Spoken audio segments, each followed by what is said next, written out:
pour vous les amis, le rock'n'roll, c'est ça.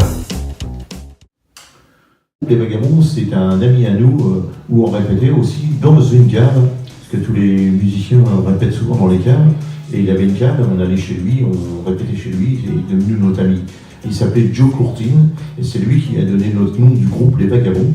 Pourquoi? Parce que comme on s'échangeait beaucoup de choses, des vêtements, les guitares, etc., parce qu'on n'avait pas beaucoup de sous, il nous a dit, bon, à force de tout vous échanger, vous allez bientôt devenir des vagabonds.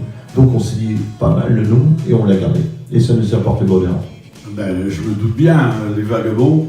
Mais alors, bon, le groupe se forme et vous faites quoi? Des petites boîtes, des cafés, restaurants? On essaye de tout inventer pour faire des spectacles. Donc après, on a même essayé de contacter des prisons.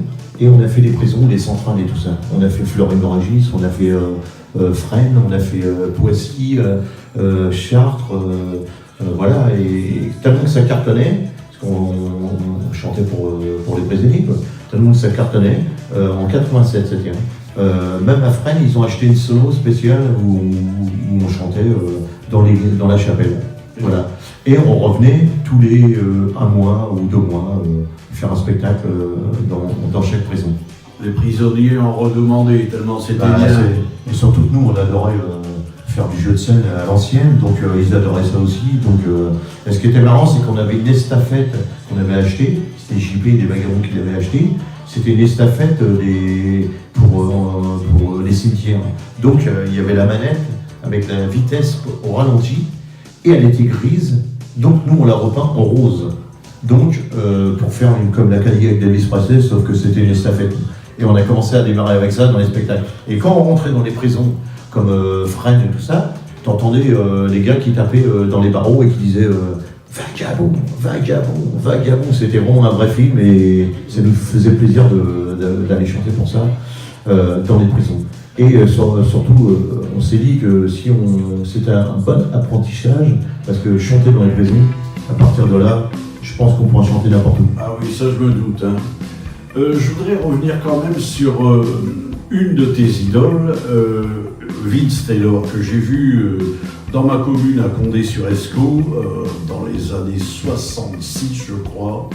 Et je voudrais qu'on parle un peu de Vince, parce que je sais que tu l'aimes. Ben, moi je l'adore, Vince, et je l'ai vu qu'une fois dans ma vie, à la fin de sa carrière, en 80 je crois, un truc comme ça, c'était sur Paris. Et à part ça, je n'ai pas réussi à lui parler ni prendre une photo avec, mais pour moi, c'est quelqu'un que je ressens énormément, parce que moi, le jeu de scène que je fais dans les galas, c'est vraiment à l'ancienne, comme ils faisaient eux-mêmes, des gars comme Taylor ou Jerry Lewis ou Johnny Hallyday quand ils se traînaient par terre. Et je ressens ce gars, il fait partie de moi-même, tandis que je ne l'ai jamais connu, quoi. Et c'est un gars qui est pas si connu que ça, mais dans le monde du rock'n'roll, il est connu, mais pas par rapport au public populaire. Et c'est dommage, parce que c'était vraiment un grand champion du rock'n'roll. Danse rock, pense rock, et tu t'iras mieux. Danse rock, pense rock, et tu seras heureux. Danse rock, pense rock, et tu t'iras mieux. Danse rock, pense rock, et tu